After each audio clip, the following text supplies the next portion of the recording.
Hai, selamat datang dalam YouTube channel Gideon Simanjuntak Amanda Zevanya. Apa kabar semuanya saudara?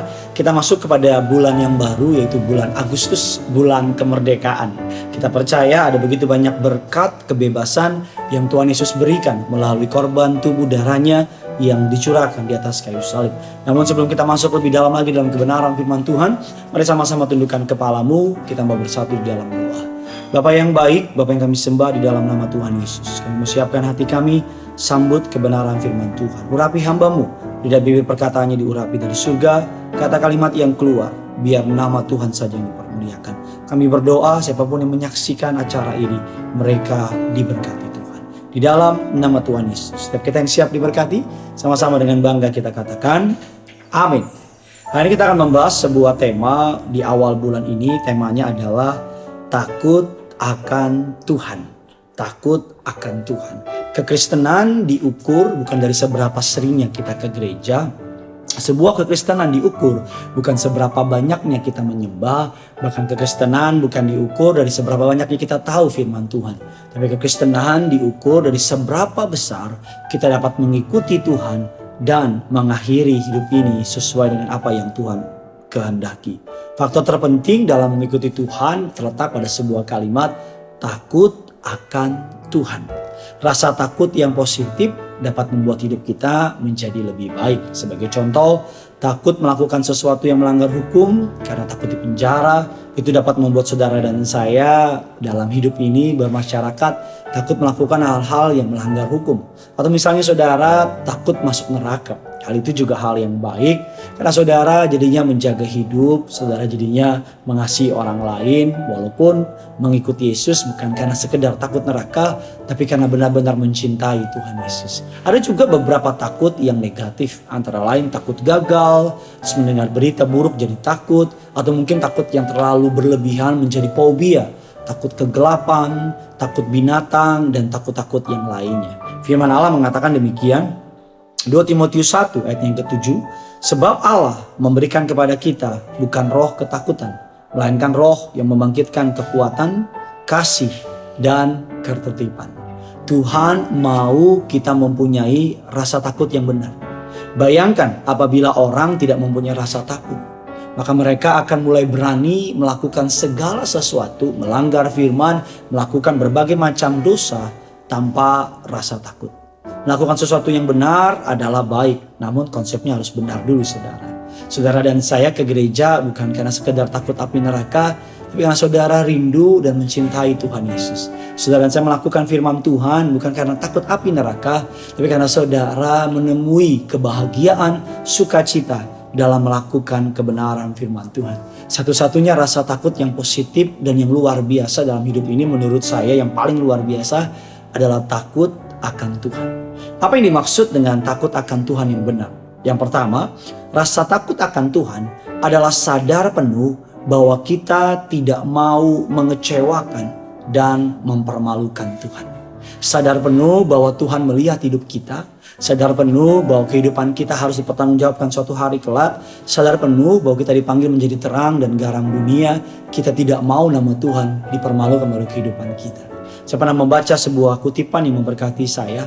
Kalau tidak bisa jadi berkat, minimal jangan jadi batu sandungan. Artinya kalau saudara dan saya orang mengenal saudara sebagai pengikut Yesus, minimalnya jangan jadi batu sandungan. Idealnya harus menjadi berkat. Kita harus memiliki konsep takut akan Tuhan yang benar, maka kita akan berpikir 2 kali dalam bertindak, dalam berkata-kata, bahkan dalam sikap kita. Orang Kristen yang takut akan Tuhan akan menjaga dirinya dari kontaminasi dunia yang makin jauh dari Tuhan. Kejadian 39 mengatakan demikian. Bagaimana mungkin aku melakukan kejahatan yang besar ini dan berbuat dosa terhadap Allah? Yusuf, dia sadar penuh bahwa hidupnya ada karena anugerah Allah. Ketika istri dari tuannya itu Potifar, saudara, istri dari Potifar mengganggu Yusuf.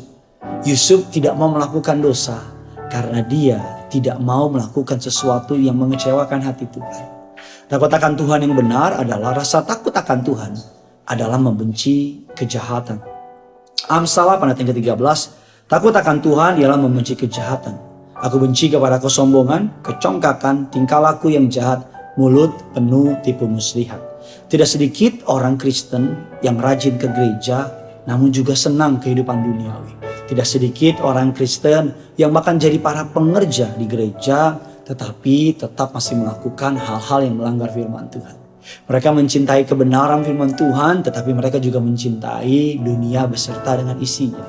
Mereka mengaku cinta Yesus tetapi mereka juga cinta akan hal-hal yang dunia tawarkan. Orang yang belum memiliki rasa benci terhadap kejahatan, lama-kelamaan akan makin dekat dengan kejahatan. Orang yang benar-benar bertobat akan mengalami sebuah rasa yang tidak menyukai kejahatan, muak melihat kejahatan, benci melihat kejahatan, dan senang melihat orang-orang melakukan kebenaran firman Tuhan. Mengapa kita perlu takut akan Tuhan? Ulangan 10 yang ke-12 mengatakan demikian. Maka sekarang hai orang Israel, apakah yang akan dimintakan daripadamu oleh Tuhan Allahmu? Selain dari takut akan Tuhan Allahmu, hidup menurut segala jalan yang ditunjukkannya, mengasihi Dia, beribadah kepada Tuhan Allahmu dengan segenap hatimu, dengan segenap jiwamu. Ketika kita memiliki rasa takut yang benar akan Tuhan, hidup kita pasti akan berjalan dalam kebenaran dan dalam perkenanan di hadapan Tuhan. Apa yang akan terjadi apabila orang-orang benar memiliki rasa takut akan Tuhan? Yang pertama, kita akan gampang menyadari dan cepat bertobat kalau kita berdosa atau berbuat kesalahan.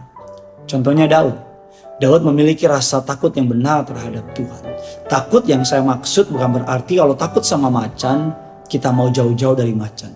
Tapi kalau takut sama Tuhan berbeda dengan takut sama macan. Kalau kita takut sama Tuhan, kita gak bisa jauh-jauh dari Tuhan. Kita mau nempel terus sama Tuhan. Kita mau deket terus sama Tuhan. Daud sadar dia jatuh dalam dosa. Dan dengan cepat dia berbalik kepada Tuhan dan bertobat dari dosanya. Yang kedua, kalau kita takut akan Tuhan, keadaan kita akan senantiasa menjadi baik. Menjadi baik artinya mungkin tadinya gak baik, tapi akan menjadi baik. Ulangan 6 ayat yang ke-24. Tuhan Allah kita memerintahkan kepada kita untuk melakukan segala ketetapan itu dan untuk takut akan Tuhan Allah kita supaya senantiasa baik keadaan kita, supaya Ia membiarkan kita hidup seperti sekarang ini. Kalau saudara ingin hidupmu baik, ingin hidupmu mengalami segala yang terbaik, mulailah takut akan Tuhan yang benar. Yang ketiga, apa yang akan terjadi apabila kita memiliki rasa takut akan Tuhan? Dikatakan Mazmur 25 ayatnya yang ke-12 mengatakan demikian. Siapakah orang yang takut akan Tuhan?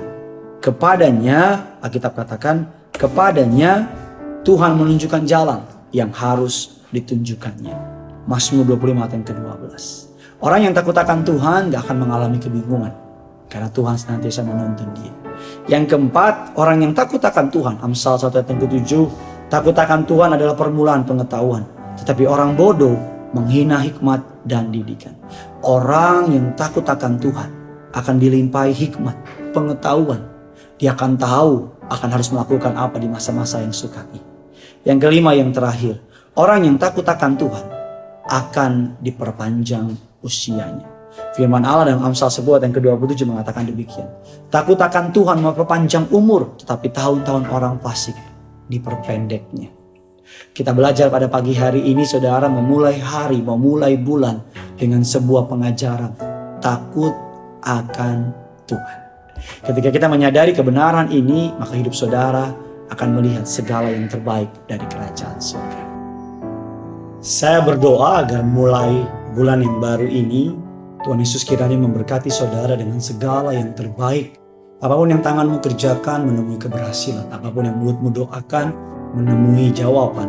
Bahkan apapun yang matamu lihat menemui mukjizat kebaikan Tuhan. Saya berdoa setiap harinya, setiap minggunya, setiap bulannya, kebaikan demi kebaikan Tuhan membanjiri kehidupan saudara. Yang punya surga, crazy in love with you. Mari sama-sama kita mau siapkan hati kita. Kita mau menyembah Tuhan.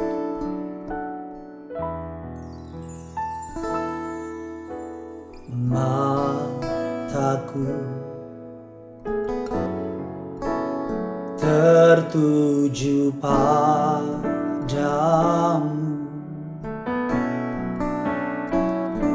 segenap segenap hidupku.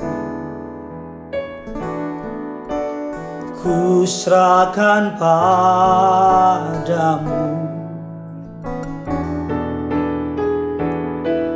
Bimbing aku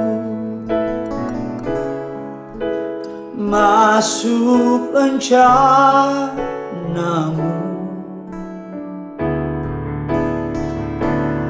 untuk membesarkan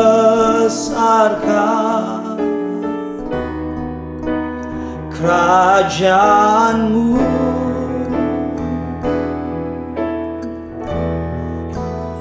Ku mau mengikuti kehendak-Mu ya Bapa.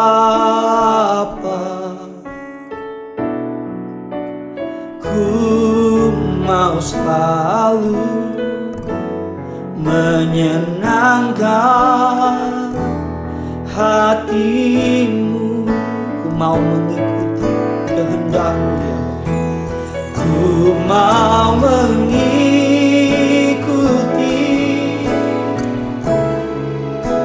kehendak-Mu ya Bapa.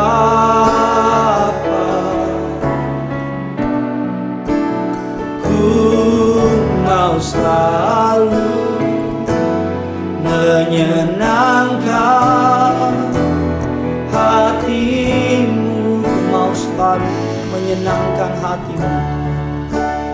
Ku mau selalu menyenangkan hati-Mu. Mau selalu Tuhan, ku mau selalu menyenangkan